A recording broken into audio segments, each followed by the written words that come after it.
સુરતના અગ્નિકાંડની અંદર અત્યાર સુધી જે અધિકારીઓ પર ગાડીઓ કસવામાં આવ્યો છે કે પછી જે લોકોને પકડવામાં આવ્યા છે, ત્યારે પ્રશ્ન એ છે કે નાની માછલીઓને શા માટે પકડવામાં આવી છે। રાજકોટ ટીઆરપી ગેમ ઝોનમાં અગ્નિકાંડ મામલે ભારતીય જનતા પાર્ટીના નેતાઓ સામે આક્ષેપ કરવામાં આવી રહ્યા છે।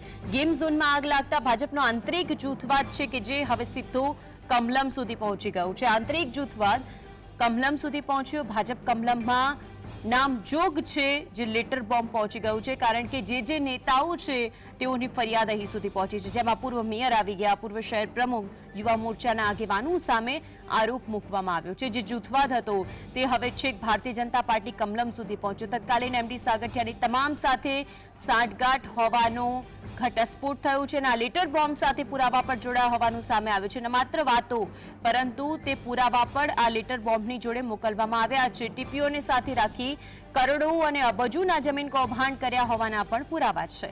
રાજકોટ ટીઆરપી ગેમ ઝોનની અંદર જે અગ્નિકાંડ મામલે ભારતીય જનતા પાર્ટીના નેતાઓ સામે આક્ષેપ મૂકવામાં આવ્યા છે અને તેમનો જે જૂથવાદ હતો, આંતરિક જૂથવાદ, તે અત્યારે કમલમ સુધી પહોંચ્યો છે। 2 દિવસ અગાઉ જે આપે પ્રેસ કોન્ફરન્સ જોઈ હશે તેમાં પુરુષોત્તમ રૂપાલા, રામ મોકરિયા અને ત્યાંના મેયર જેઓ કંઈ પણ બોલવા માટે તૈયાર નહોતા, કંઈ બોલે તો પછી તેમને રોકવામાં આવતા। હવે આ બધું જ ભારતીય જનતા પાર્ટીનો જૂથવાદ કમલમ સુધી પહોંચ્યો છે। તો આ અંગે વધુ માહિતી માટે રાજકોટથી સંવાદદાતા લકી આપણી સાથે જોડાઈ ગયા છે। લકી, જે રીતે લેટર બોમ્બ અત્યારે સૌથી વધારે ચર્ચામાં છે, આજે ભારતીય જનતા પાર્ટીનો આંતરિક જૂથવાદ હતો તે કમલમ સુધી પહોંચ્યો, શું વિગતો આપની પાસે?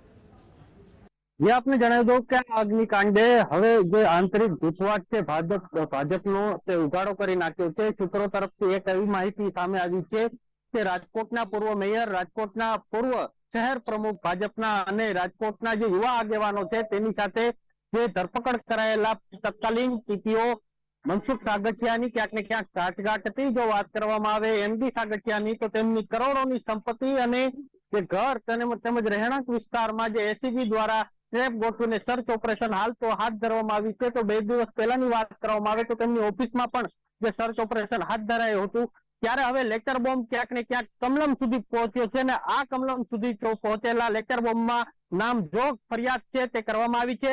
આ લેટર બોમ્બમાં સૂત્રો તરફથી એવી માહિતી મળી રહી છે કે જે લોકોની સાંઠગાંઠ એમડી સાગઠિયા સાથે હતી અને જે લોકોએ 100 કરોડથી વધુની જમીનો છે તે પચાવી પાડી છે, 100 કરોડથી વધુના જે કૌભાંડો છે તે મવડી વિસ્તારમાં કર્યા છે, તેમના તમામ જે પુરાવા સાથેનો આ જે લેટર બોમ્બ છે તે કમલમ ખાતે પહોંચાડવામાં આવ્યો છે। ત્યારે ટૂંક જ સમયમાં તેની ઉપર પણ જે તવાઈ બોલાવે ભાજપ, તો નવાઈ નહીં, કારણ કે અગ્નિકાંડમાં 27 જેટલા નિર્દોષોના મોત થયા છે અને તેમાં જ હવે ક્યાંક ને ક્યાંક એક બાદ એક કૌભાંડો છે તે પ્રકાશમાં આવી રહ્યા છે।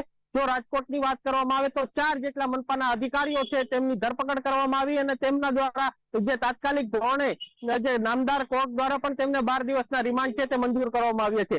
એસીબી દ્વારા 4 અધિકારી, તે 4 અધિકારી નહીં પરંતુ અન્ય અધિકારીની ઓફિસમાં જઈને પણ સર્ચ ઓપરેશન કરવામાં આવી રહ્યું છે। ત્યારે આ લેટર બોમ્બમાં ભાજપને જે મોકલવામાં આવ્યો છે તેમાં નામજોગ ફરિયાદ પણ કરવામાં આવી છે અને નામજોગ કયા પ્રકારના જે કૌભાંડો હતા, કયા કરોડોના કૌભાંડ હતા, કયા જમીનોના કૌભાંડ હતા, કયા દસ્તાવેજોના કૌભાંડ હતા, તમામ પુરાવા છે તે લેટર બોમ્બમાં સાથે જોડવામાં આવ્યા છે। એટલે હવે ભાજપ દ્વારા કઈ પ્રકારના પગલા લેવા છે, આ લેટર બોમ્બના જે વાત છે તે સામે આવશે કે કેમ તે જોવું રહેશે। જી લકી, ભારતીય જનતા પાર્ટીના નેતા રામ મોકરિયા, જેમનું પર ફાયર સ્ટેશનના અધિકારીને ઉચ્ચ સુધી પહોંચ આપવાની અને પૈસા આપવાની લેતી દેતીની વાતો પણ સામે આવી હતી, એ પછી તેઓ કંઈ પણ બોલવા માટે તૈયાર નહોતા। મેયર છે જે પણ કંઈ પણ સ્પષ્ટ કરવા માટે તૈયાર નથી। 2021 થી 2024 સુધીના બધા જ અધિકારીઓની તપાસ થઈ રહી છે। શું અન્ય કોઈ નામ સામે આવી શકે છે કે પછી શું એમના જ નેતા ઉપર ગાડીઓ કસાઈ શકે છે?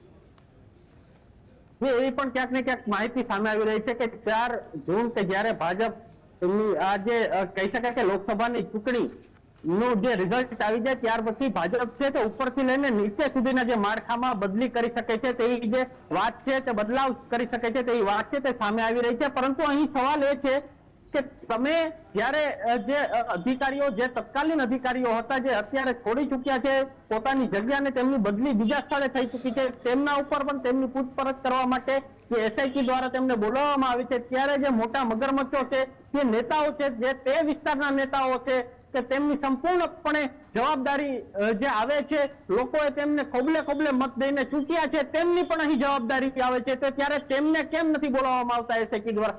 શું તે નગર સેવકોની જવાબદારી નથી બનતી કે આ ટીઆરપી ઝોન છે તે તેમને એમને શરૂ થઈ ગયા 2021 થી લઈને 2024 સુધી આવડું મોટું માળખું ઊભું કરી દેવામાં આવ્યું અને ત્યાંના સ્થાનિક નેતાઓને શું ખબર પણ નથી?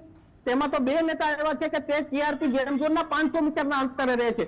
ત્યારે એસઆઈટી ને તેમની પણ પૂછપરછ કરવી જોઈએ. રાજકોટ મેયરની પણ લકી એસઆઈટી ની વાત કરો છો, આ એસઆઈટી ની અંદર ફાયરના એ અધિકારી કે જેમના ઉપર કેસ ચાલે છે તેઓનો પણ સમાવેશ કરવામાં આવ્યો છે અને તેઓ પણ ચર્ચાનું કેન્દ્ર બન્યા.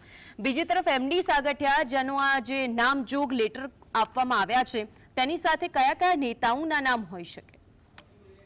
જો વાત કરવામાં આવે તો પૂર્વ મેયર રાજકોટના, પૂર્વ જે શહેર પ્રમુખ રાજકોટના હતા તેમના અને તેમજ જે યુવા આગેવાનો છે તેમના પણ અહીં જે લેટર બોમ્બમાં નામ છે તે જોડાયા હોવાનું સૂત્રો તરફથી માહિતી છે તે મળી રહી છે. ત્યારે આગામી સમયમાં કરોડોના કૌભાંડ છે તેમના પણ ખુલે તેવી વાત ક્યાંક ને ક્યાંક સામે આવી રહી છે. જી બિલકુલ લકી, આપ જોડાઈને વિગતો જણાવી તે બદલ આપનો આભાર. તો જે સાગઠિયા છે તેમની સાથે કયા કયા નેતાઓ? તો પૂર્વ મેયરનું નામ સામે આવ્યું છે, પૂર્વ અધિકારીઓનું નામ સામે આવ્યું છે, પૂર્વ કમિશનરનું નામ સામે આવ્યું છે. મહત્વની વાત એ છે કે 2021 થી 2024 સુધી જે અધિકારીઓ રાજકોટના હતા તમામ વિરુદ્ધ હવે તપાસ હાથ ધરાશે.